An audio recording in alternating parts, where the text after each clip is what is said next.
Morning, and thank you for joining me. Today we will be covering the first chapter of medical microbiology using the OpenStax microbiology textbook, which is available online. I've provided a link here that'll take you to the textbook. OpenStax, they provide free textbooks. It's a very helpful resource. They have microbiology, but they also have other textbooks that you can take a look at the website and see what they have available. Chapter 1, as you might guess, is going to be an introduction into what we'll be covering over the next 8 weeks and over the course of the semester. It'll be 16 weeks in a normal course, but for summer it'll be covered over 8 weeks. Chapter 1 is called An Invisible World, and what we're going to be looking at is essentially 3 things. We're going to cover some of the concepts and terminology that will be important over the course of the semester. We're going to look at some of the early history of microbiology and some of the concepts and developments that have allowed us to advance the studies in microbiology. And finally, we're going to look at the major groups of microbes or microorganisms that are relevant to microbiology, and some of those will be more relevant as this is really medical microbiology and it'll be focused on clinical microbiology. But we're going to take a look at really all of the members of all the different types of groups of microorganisms and microbes. And we'll get a little bit of an introduction into that today as well. So start with a few questions. So what are microorganisms or microbes? The term is used interchangeably. And you can say that they're small, mostly microscopic, which means too small to see with the naked eye, organisms or particles. Now I added the particles part, and this is important because one of the major groups of microbes that we're going to look at are viruses. And there's others like prions and viroids and virusoids that they're not actually living organisms. So it's important to make sure that you understand that they can be organisms or they can be particles. And we'll get into why we don't consider viruses to be living organisms. I also have the word ubiquitous in there, meaning that they're found really everywhere. Every organism, almost every place in the world, even places that you would think would not be habitable, you'll find some of these microorganisms, particularly bacteria or archaea. They can survive in very harsh environments. So those organisms and particles are going to be bacteria, archaea, viruses, prions, viroids, virusoids, and even some eukaryotic organisms like fungi, protozoa, and parasitic worms. Now you might say, well, how are parasitic worms or fungi, how are those microscopic? And while certain forms may not be, right, a parasitic worm you can see, but you might not be able to see its eggs, or you might not be able to see, you might be able to see a protozoa, but you might not be able to see the young versions of the protozoa. Same thing with fungi.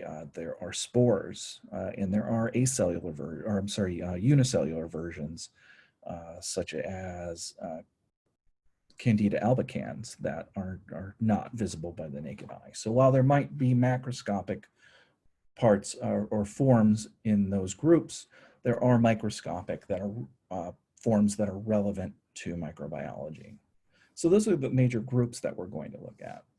And where are they found? Well, as I said, they're ubiquitous. You can find them nearly everywhere on Earth. And here's the first time you're going to see this word, possibly extremophiles.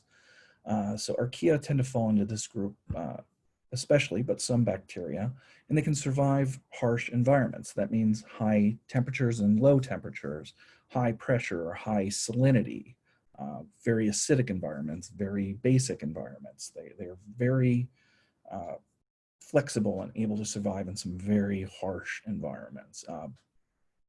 There are some that can survive with oxygen or without oxygen. We'll see a lot of different examples of this over the semester.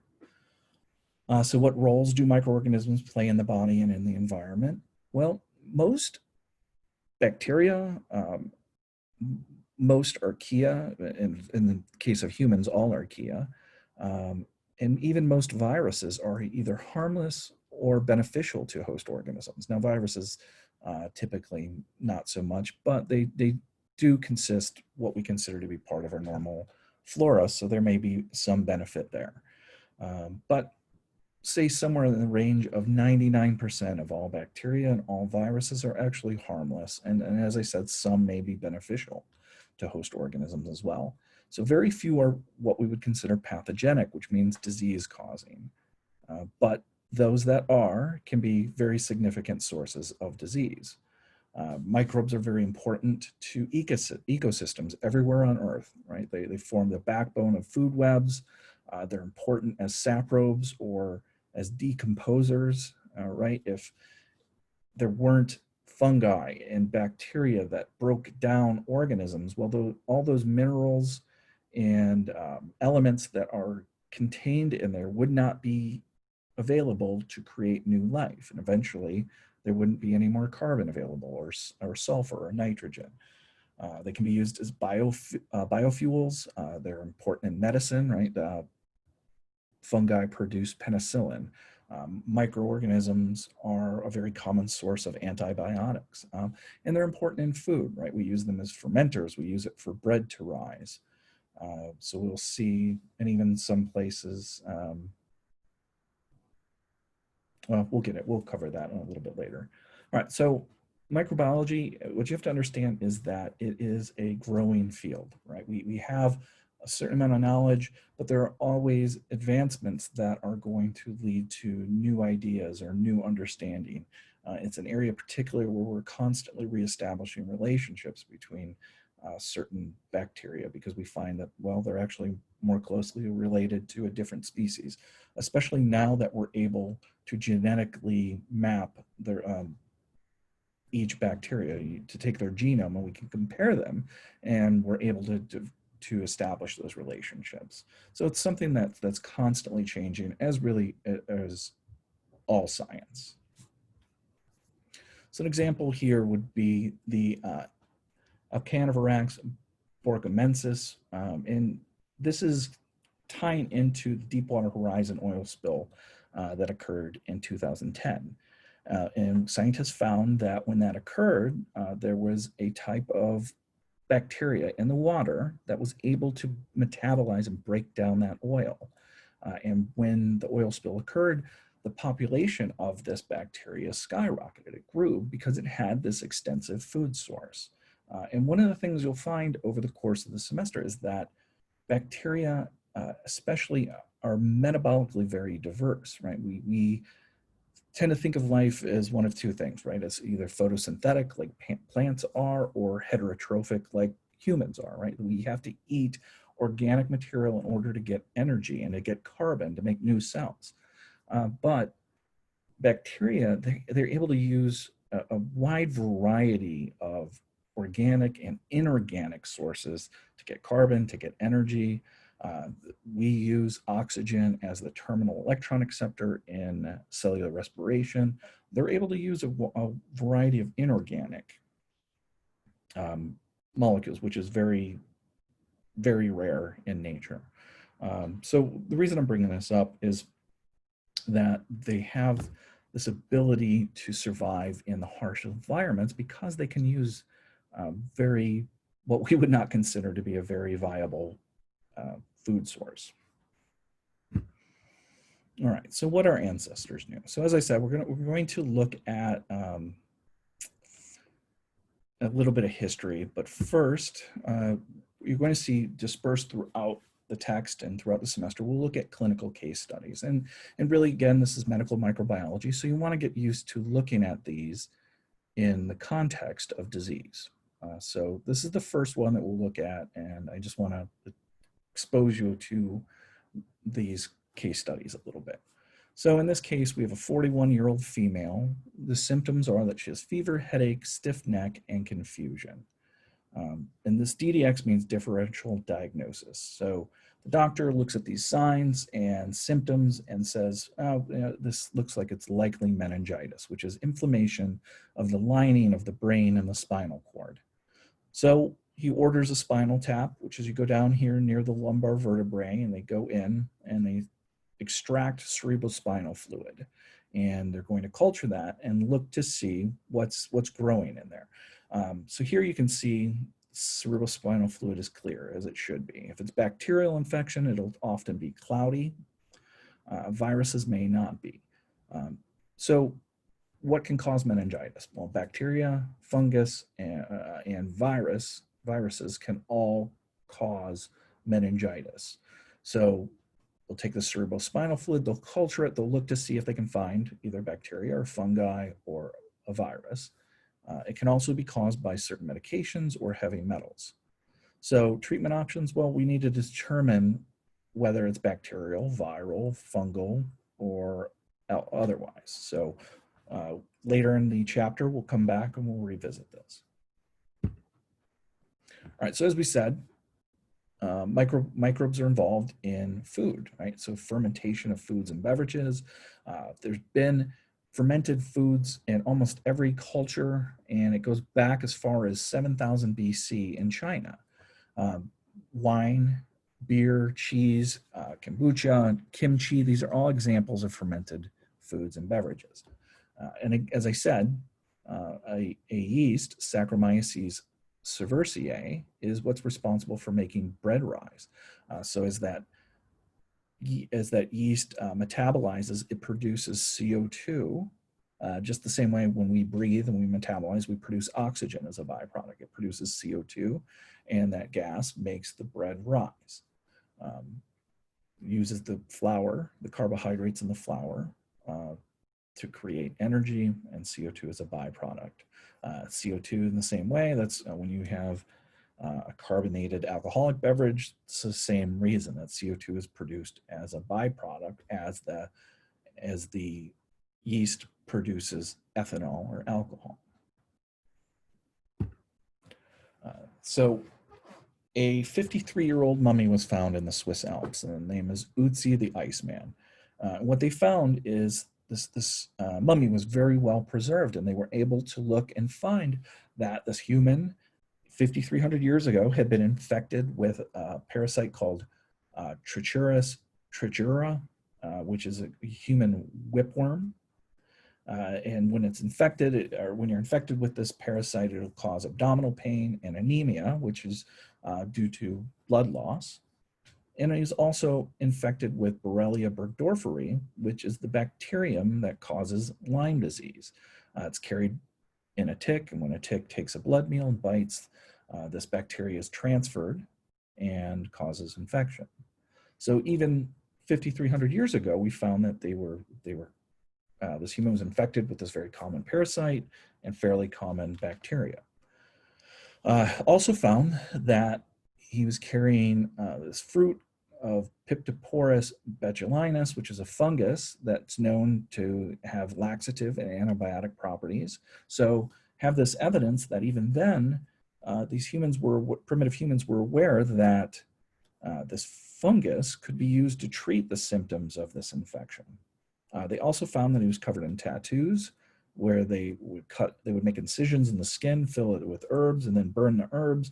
They felt that this might have also been another treatment. So there's a link to a YouTube video that covers this if you're interested. But really, I just want you to understand that even 5,000 years ago, there seemed to be some understanding that something was causing the disease, and that the use of these natural fungus, in this case, or herbs, could help treat those infections. The Bible references leprosy and quarantine, so shows that even at that time they understood that the disease could be transmitted from one person to another. The Greeks, they attributed disease to bad air. So the bad air that's coming from, sorry, the garbage truck is pulled up, so hopefully it's not too loud. The smelly air, the bad air that would come from sewers or from a swamp, they made this connection between that. They called it bad air or malaria or miasmatic odors. So they thought that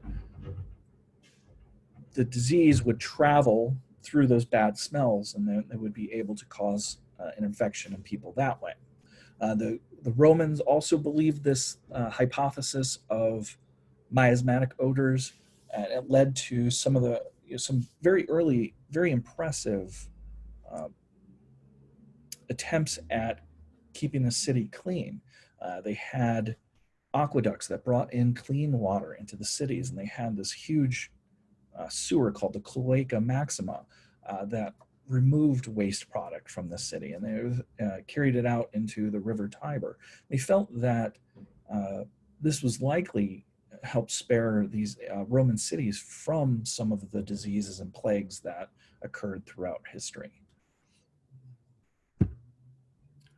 You had I've included the dates here for these names. I'm not going to ask you questions. I'm not going to say what year did Hippocrates live.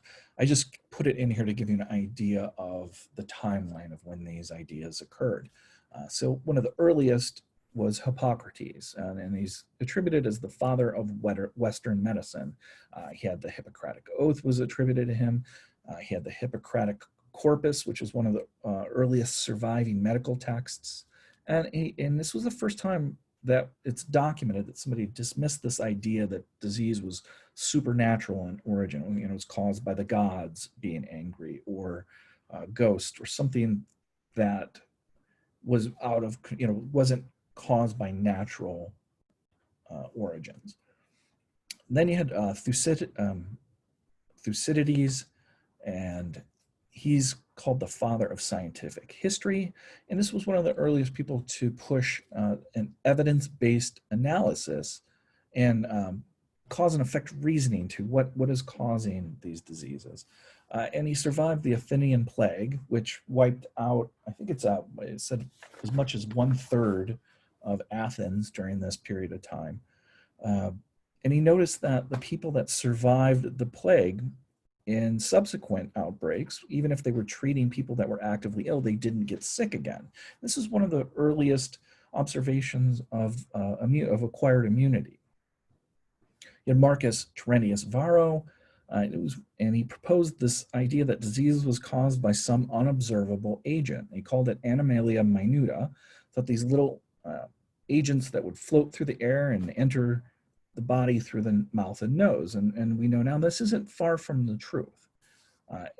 And this was all several hundred to just before the birth of Christ, right? So over 2,000 years ago.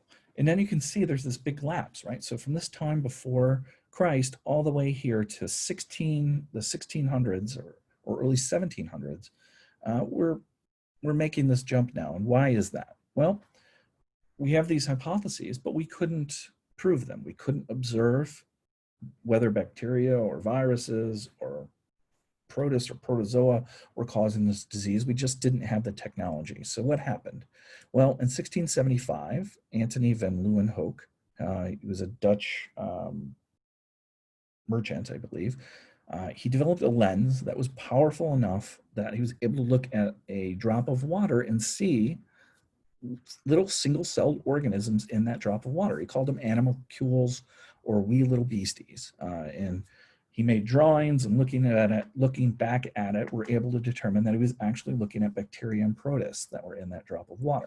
So as you'll see, in really any science, sometimes we cannot make advances until technology advances a little bit, and then we can actually build on these ideas.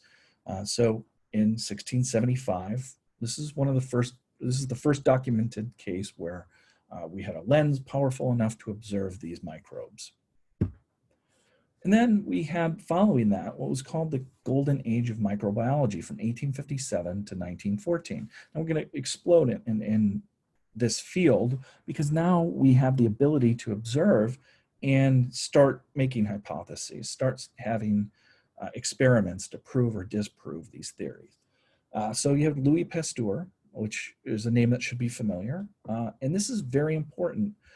He started to realize that these individual microbes had unique properties, right? It wasn't just these miasmatic odors that generally cause disease, that these particular bacteria and viruses had very specific characteristics and could cause specific diseases.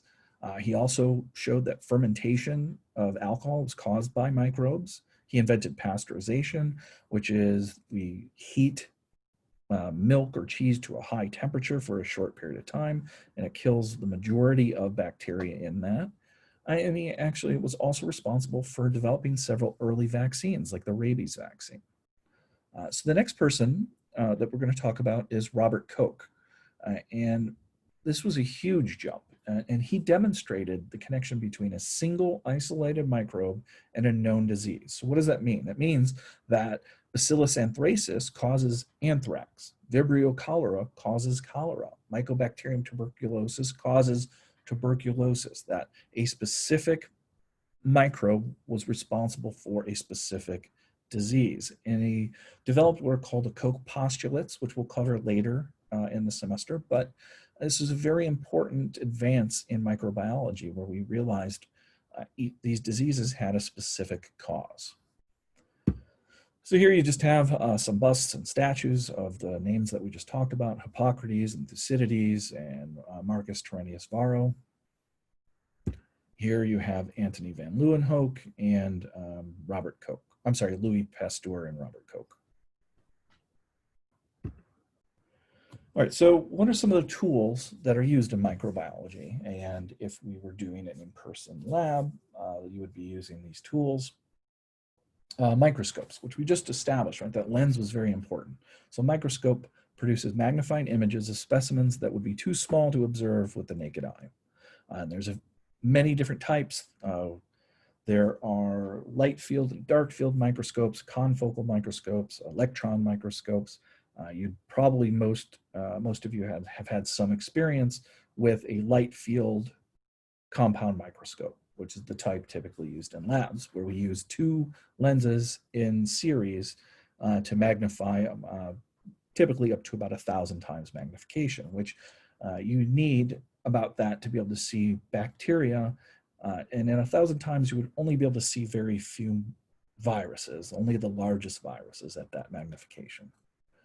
We use stains and dyes. Most bacteria or yeast are going to be clear. It's going to be very difficult to view any of the structures. You may have done experiments in high school or college classes where you stained an onion cell or something like that. And the stain helps you to visualize the features and structures of that organism or that cell.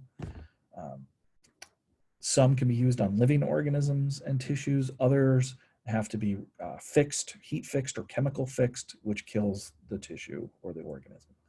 We'll use growth media, which is essentially a food source, right?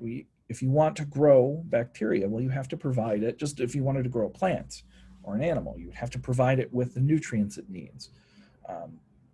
So typically it's going to be either in a liquid or on a solid gel-like agar. It's going to provide all the nutrients, water, salts, carbon, nitrogen, and amino acids, and maybe other things depending on the growth requirements. All those things needed for that specific microorganism to grow in a lab setting. That agar, if it's, well, you could have it in a tube, which we'll get to in a second, or a petri dish, which is flat. It has a lid. It's typically plastic, but it could be glass as well, and it's going to hold that growth medium. Or you could put, if it was a liquid, you would put it in a test tube, which is cylindrical, again, plastic or glass, with a round bottom and open top. You grow the microbes in broth, semi-solid, or solid growth media in the tubes as well. You might use an open flame Bunsen burner for sterilization, or a micro incinerator where you don't have that open flame. It's a tube and it gets very hot. You can put your inoculating loop in there so it burns off and sterilizes that. So when you're transferring things, it stays aseptic. And an inoculating loop or inoculation loop, that's a handheld tool. It has a small wire loop, or you may use a disposable plastic inoculating loop. And you use that to streak microorganisms onto agar in a petri dish or to transfer from one tube to another. So here you can see on the left a petri dish filled with agar. In this case, it's growing Legionella, which is the bacterium that causes Legionnaire's disease. And here's an inoculating loop. You can see this little loop you would use to either transfer a little bit of colonies. You could use it here. You would take an isolated colony, get it on the tip of the loop, and transfer it to a new plate. And what you're seeing here is a streak plate. So our quadrant streak, you can see 1, 2, 3, 4 quadrants. And the goal is to get these nice isolated colonies. Or you could use it to transfer a drop of liquid. From a liquid medium, you could do a quadrant streak onto agar, or you could use this inoculating loop to transfer a drop from one tube to another. You would have some experience using that in lab. All right.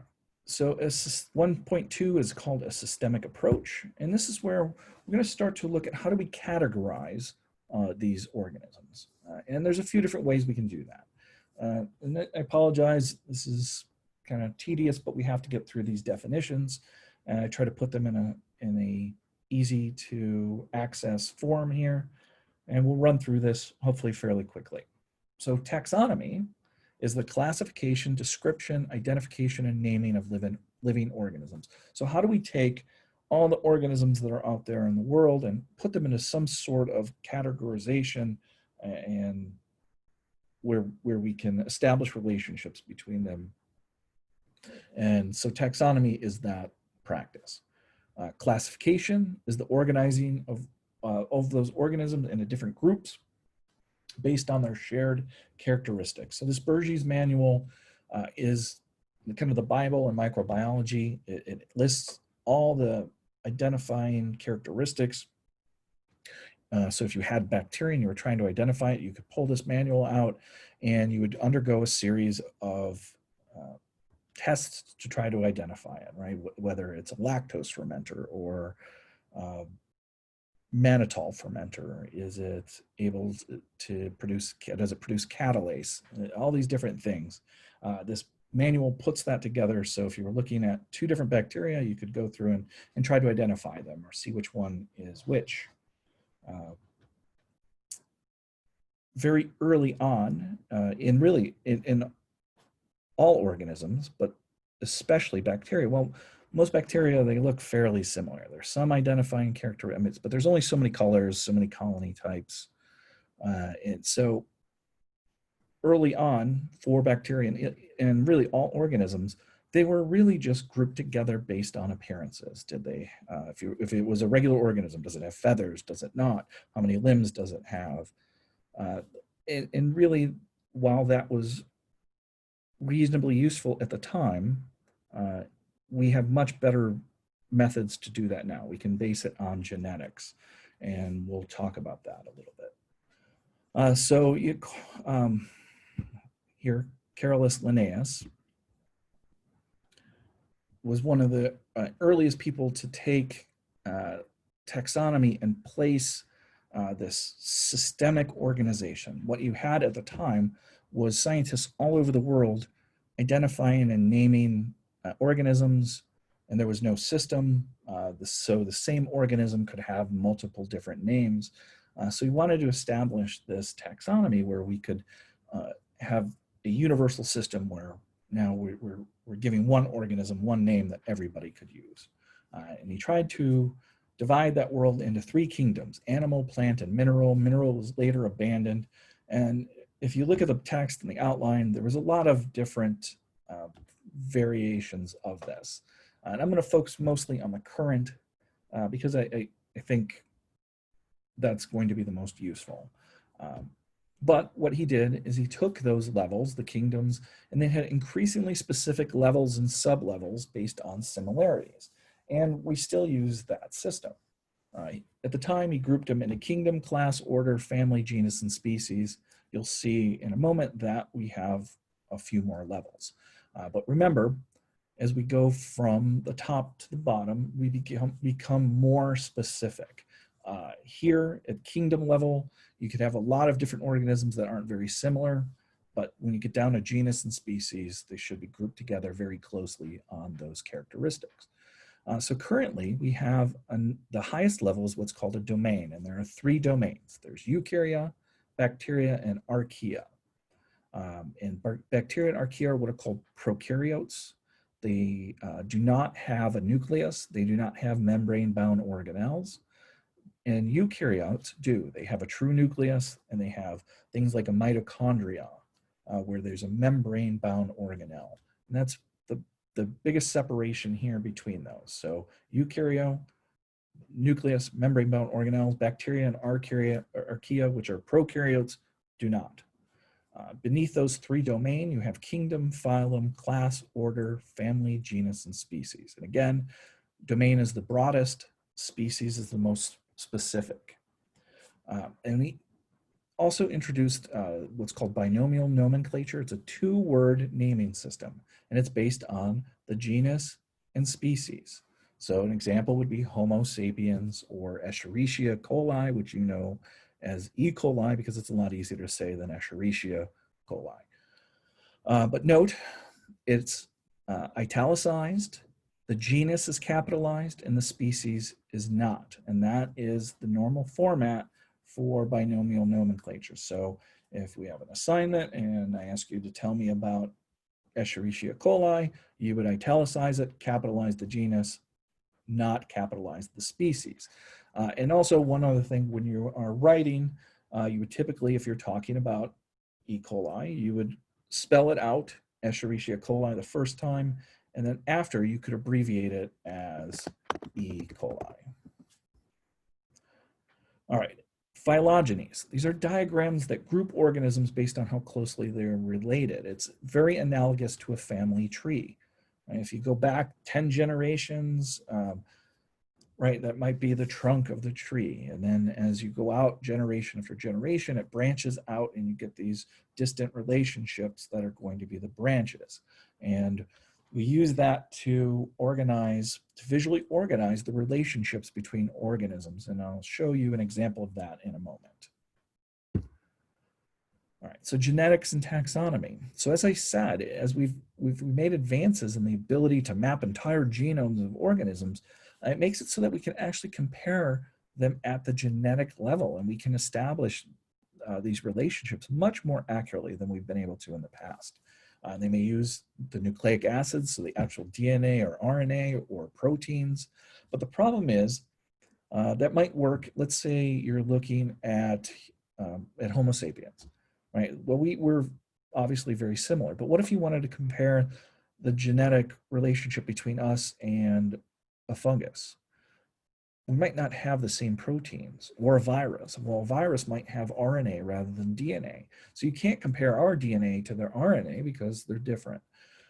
So what you have to do is find something that's universal throughout all living organisms. And Carl Woese and George Fox did that. And what they use is what's called a small subunit ribosomal RNA. And if you remember, and we'll cover this in chapter 3, but ribosomes are the organelles that produce proteins, right? And proteins are what our bodies are made up of. Every organism is made up of. Even non-living particles like viruses need proteins. So this ribosomal RNA is what's called highly conserved, meaning every organism has it. So it's an especially useful place to compare the genetic composition. So using this small subunit ribosomal RNA, we're able to compare all living organisms and even non-living particles like viruses to an extent, and to compare them. And that's made a lot of advancements in how we're able to group organisms together taxonomically using genetics. So as I said, here's Carolus Linnaeus. So he's a botanist and a zoologist, and they show him here holding a twin flower, which was named Linnea borealis in his honor. So helped push this binomial nomenclature and a standard taxonomy. So here's what you're looking at with the modern taxonomic groups. So again, remember I said there's 3 domains. In this case, eukaryotic, and this should make sense. If you look at these trees, so you've got plants and animals, but we know they all have nuclei. They have a nucleus. They have membrane-bound organelles, so they would be eukaryotic. But you can see you have a dog, a coyote, a fox, which is pretty close, but you have earthworms, moths, parameciums, a tree. These are all very diverse, but this is a broad group, right? This is based on, do you have a nucleus or not? All these do. Then you go down to the kingdom. There's currently, I believe it was 6 kingdoms, which are plants, animals, fungi, protists, archaea, and bacteria. You don't need to know. I'm not going to ask you to memorize those, just to give you an idea. But this is the next step down now. So Animalia, well, you would expect, well, we lost trees and we lost paramecium, right? Now we're down to, well, we would consider all these to be animals, right? Then the next group down is a phylum. This is Chordata. Do they have a spinal cord? Class. Well, are they mammals? Do they have fur? The placenta? Do they breastfeed? I think those are the mammal characteristics, if I remember correctly. They carnivores. And then you can see canines, and then you get down to genus Canis, and then genus and species Canis lupus. This would be your most specific, dogs and wolves, right? We lost coyote. Here we lost fox. You're getting more specific the farther down we go. All right, so what we can see here is some of the early phylogenies. And as I said, think of a family tree, right? Down here at the base, it's going to be very broad. As you branch out here at the top, it's going to get more specific. And here, this is an early one, right? You had plants, protists, and animals. And so, but each time when you branch, you're becoming more specific. So I'm not going to ask you to really any questions about these early models because it's not really relevant. It's here to show you how it's advanced through time. So you can see here it's showing you, right, here, in the time of Carolus Linnaeus, you had animals and plants. Well, then you have this Ernst Haeckel, he added protists and Monera, and Robert Whitaker in 1969, he added fungi, and you're getting these relationships, right? So what can you tell? Even though this is an old model, well, you can tell that animals and fungi are actually more closely related than animals and plants. And protists are even more distantly related, right? So you can see here from these relationships where it branches off, a visual representation of how closely they're related. So here's a modern phylogenetic tree. And note a few things here, right?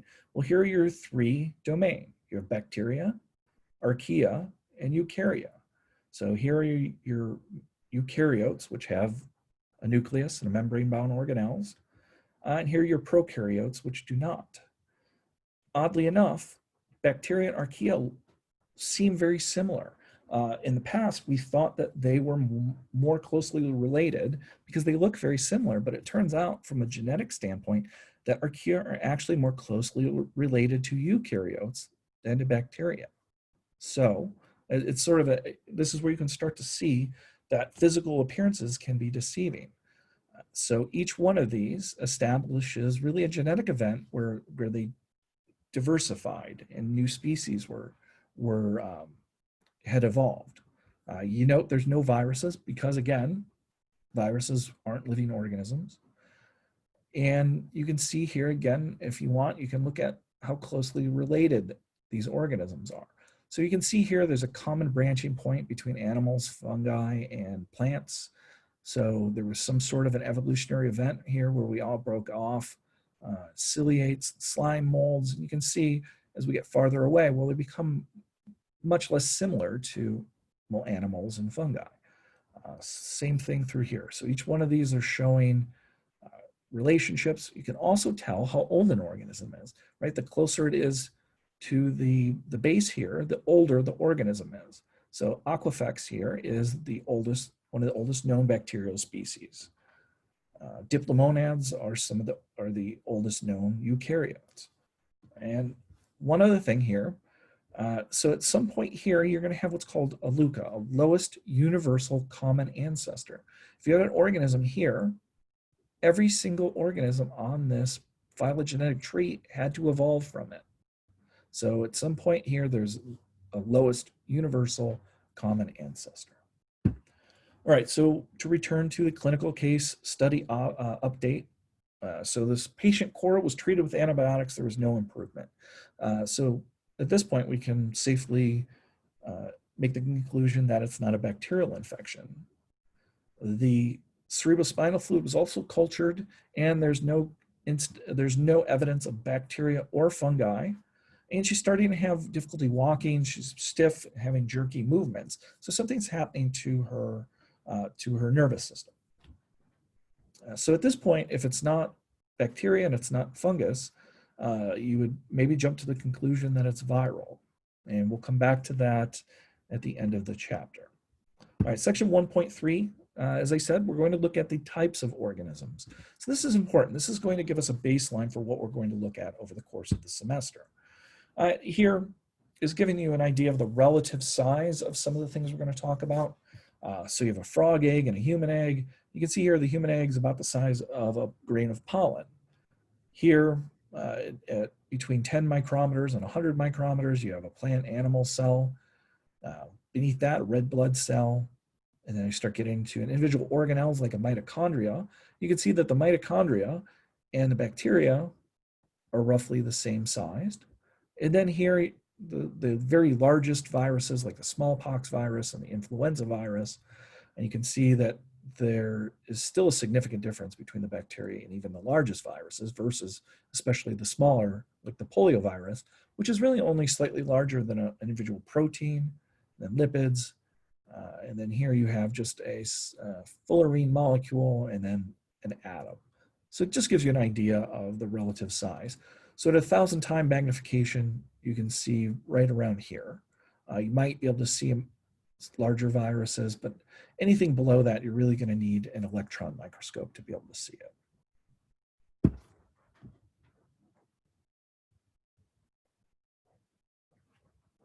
All right, so prokaryotic microorganisms. So if you think back to the phylogenetic tree, actually, I'll go back to it really quick. Prokaryotic organisms, well, we're going to talk about bacteria, we're going to talk about archaea. So we're going to start with bacteria. So as I said, key characteristic of prokaryotes is they do not have a nucleus. They do not have membrane-bound organelles. You might sense I've stressed this already very heavily. I will continue to do so. This is an important concept. That's important differentiation. So this is the domain bacteria. They're unicellular, meaning one cell. Main component of the bacterial cell walls is called peptidoglycan or murine. We'll typically call it peptidoglycan. And you'll hear this over and over again. So get familiar with that term. It's a carbohydrate and amino acid polymer. And really what's important to understand here is the cell walls of bacteria contain peptidoglycan. It's very important. So you can describe bacteria based on their shape and arrangement. So common shapes, and this is also something you'll hear repeatedly through the semester, so you want to be familiar with these. They can be a coccus or cocci shaped. So what I'm giving you here is the singular and plural. So coccus is a single sphere, cocci would be multiple. They're spherical shaped. Bacillus, bacilli, which are rod shaped, and I'll show you these in the next slide. Spirillum, spirochete, and vibrio are all curved shapes. Let me cover this and then we'll look at those shapes again. They have a wide range of metabolic capabilities. They can thrive in a wide variety of environments and they use a variety of nutrients. And the broad categorization here are they photosynthetic or are they heterotrophic? So plants are the only photosynths in the world. Cyanobacteria are actually responsible for the cyanobacteria and green sulfur and non-sulfur bacteria are, green sulfur were the organisms that were responsible for early oxygenation of the atmosphere, right? There weren't plants at the time. So billions of years ago, it took millions of years of the cyanobacteria producing oxygen to the point where there was enough atmospheric oxygen for other organisms to evolve. At any rate, photosynthetic means they take UV radiation and take that energy and produce a carbohydrate, starch, glucose, which then heterotrophs like us can eat, right? When you eat a plant, when you eat a potato, that starch was made from UV radiation, converted into an organic molecule that heterotrophs could eat. So photosynths take UV radiation, produce carbohydrates. Heterotrophs need to consume organic, typically organic, on a few occasions inorganic materials. We'll come back to that. Just understand the two categories broadly for now, and you'll be good. All right, so as I said, cell walls contain peptidoglycan. They have a variety of metabolisms and the environments where they can survive. So here, again, spherical shape is your coccus or cocci, rod-shaped, your bacillus or bacilli. And then, we didn't mention this, but you have a coccobacillus, which is kind of a small intermediate between the two. It can be very difficult if you're looking at it in a microscope at times to determine whether it's a coccobacillus or a small bacillus or a cocci. It can be very, at times that one can be hard to distinguish. And then the three curved shapes, the vibrio. So if you remember, we talked about vibrio cholera, which causes cholera.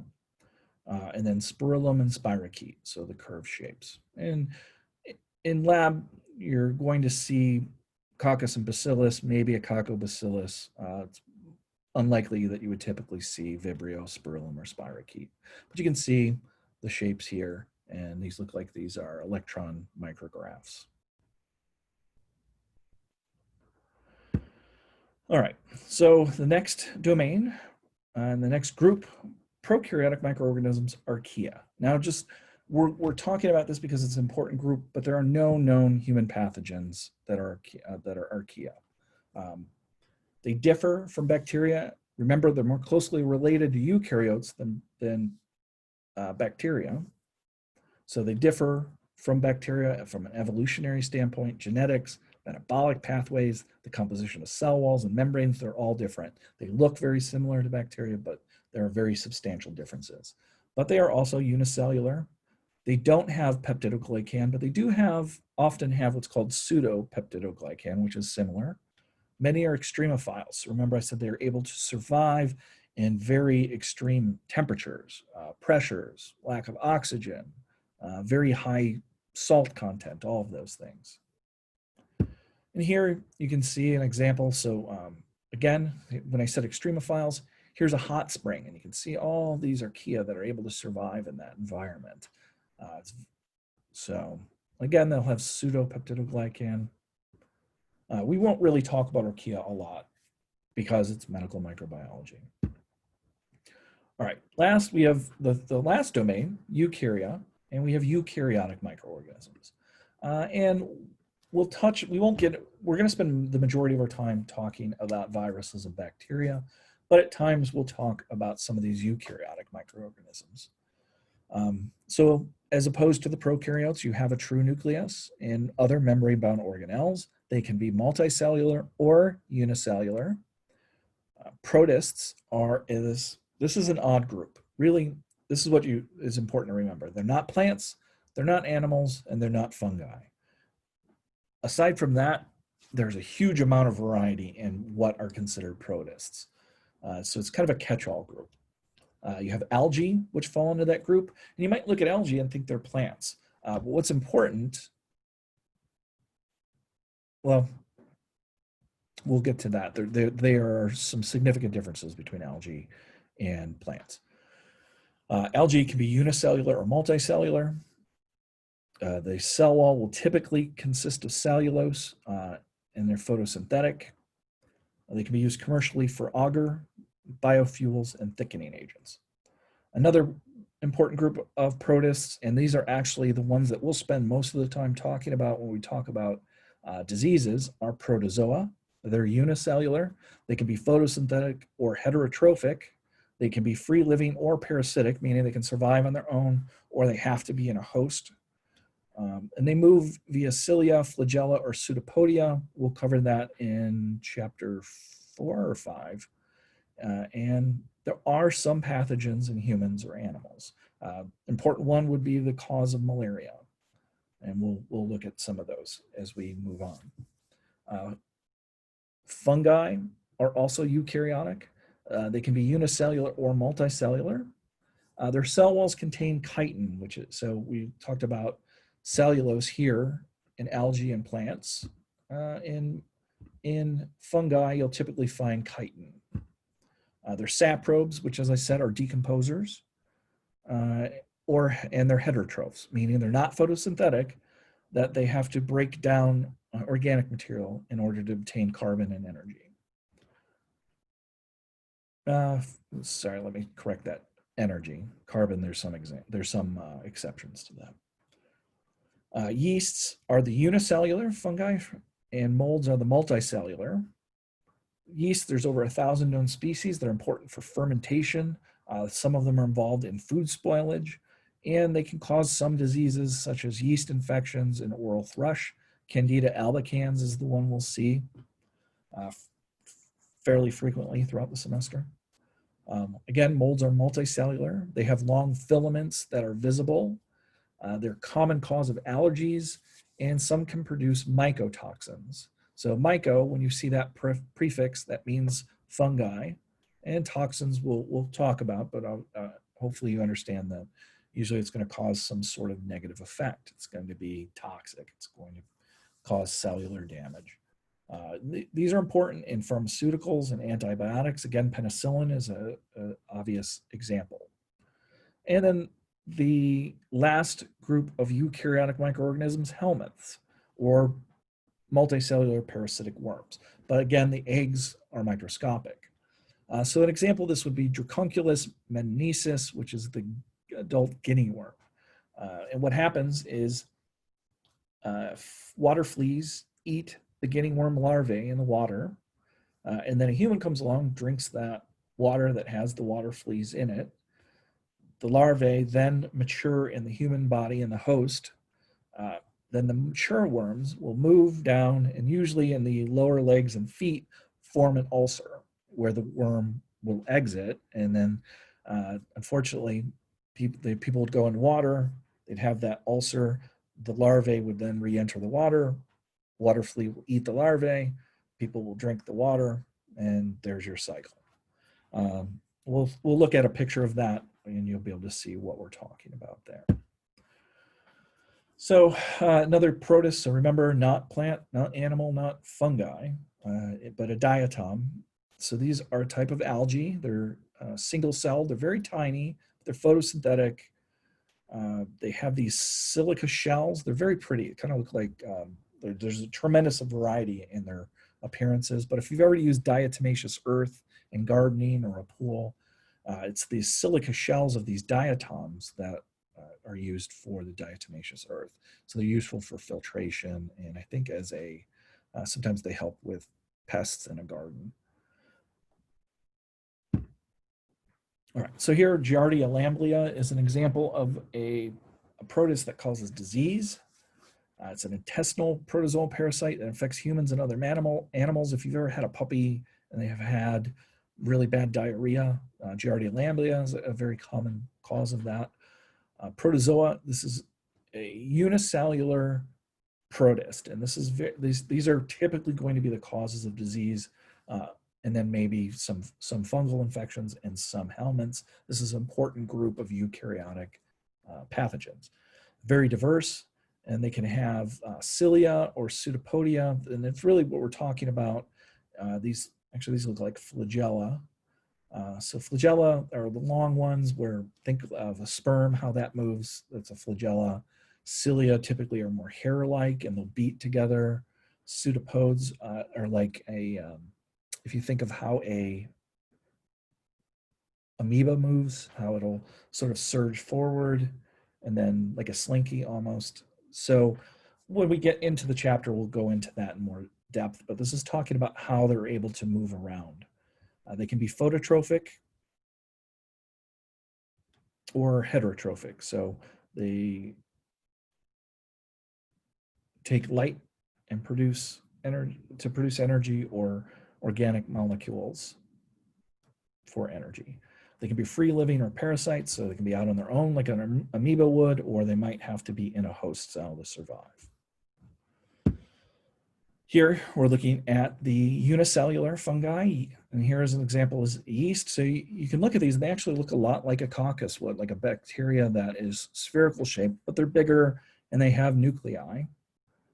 20 micrometers is bigger than what you would normally see. And this is Candida albicans. I've mentioned this a few times already.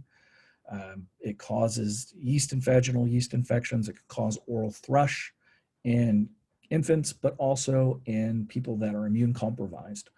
Thrush is very commonly seen in people that have HIV and AIDS. So it's non-photosynthetic. You have chitin in the cell walls. This is your multicellular fungi or mold. And you can see here it's visible, right? You have these big colonies. Here, you're not going to see it with the naked eye. With the molds, you can see those. They're very important in food spoilage. And the spores that are caused by this can cause certain diseases as well. And helminths, as we said, parasitic worms. And here you can see the guinea worm, and there's the ulcer that we talked about. And what you're seeing here is that they take a matchstick and they tie the worm around it, and they slowly turn it, and they have to do that for a period of weeks to draw the worm out. And the reason is you can't pull it right out because it can cause the worm to break off, and it's going to cause a massive immune response as the contents of that worm spill out to the bloodstream. But you can see here, you can imagine if this person were to go into the water that's a drinking source, how the larva could then exit and cause reinfection.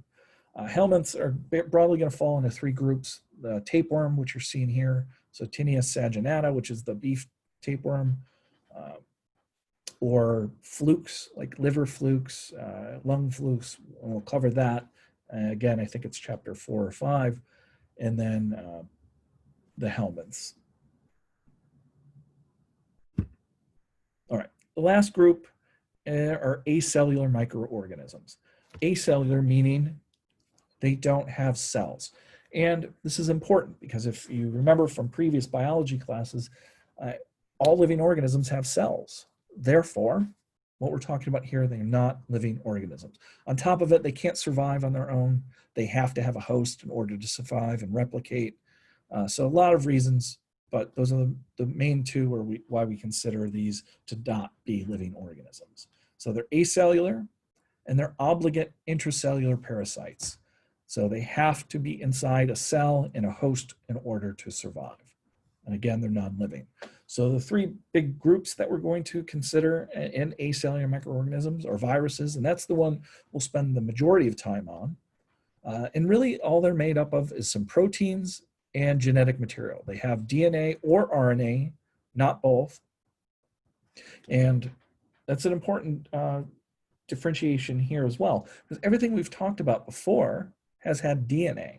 You have RNA, but it's not your genetic material. It's an intermediate, right? Our cells, we have DNA. Every living organism has DNA. Viruses can have DNA, they can have RNA, they can have double-stranded DNA, single-stranded DNA, double-stranded RNA, single-stranded RNA. There's a lot of variety there, but it'll be one or the other. Again, they have to enter a host cell, and then they use that host cell, they use their machinery to reproduce the proteins and genetic material that make up that virus. They make copies, and then those copies leave the cell and go on to infect new cells. You have prions, which stands for proteinaceous infectious particles. These aren't DNA or RNA, they're only a protein. And if we'll review this, we'll talk about how a protein is made, but for now, just understand it's a protein. But it's misfolded, and it's called a misfolded rogue protein. And what happens is when these prions get into the brain, they can actually induce other proteins around them to misfold as well, and they create these big holes in the brain. And then you have viroids and virusoids, which are also acellular particles, and they're considered to be pathogenic RNA. So really, they're just little bits of RNA that get into plants, and then they're able to cause disease. We'll talk about that in chapter 6. So here you can see some pictures of some viruses. These are electron microscope pictures. They're again acellular. The genome is made up of RNA or DNA, and they'll have a protein coat. This is particularly relevant right now. You're looking at a coronavirus, and you can see why they're called a coronavirus, because it looks a bit like a crown. And they cause respiratory infections like the common cold. So there's a lot of coronaviruses. You might not have heard of them until early this year, but they're a common cause of the common cold. And they can cause other respiratory syndromes like SARS, severe acute respiratory syndrome, or MERS, Middle East respiratory syndrome. And here you can see the Ebola virus, which has got that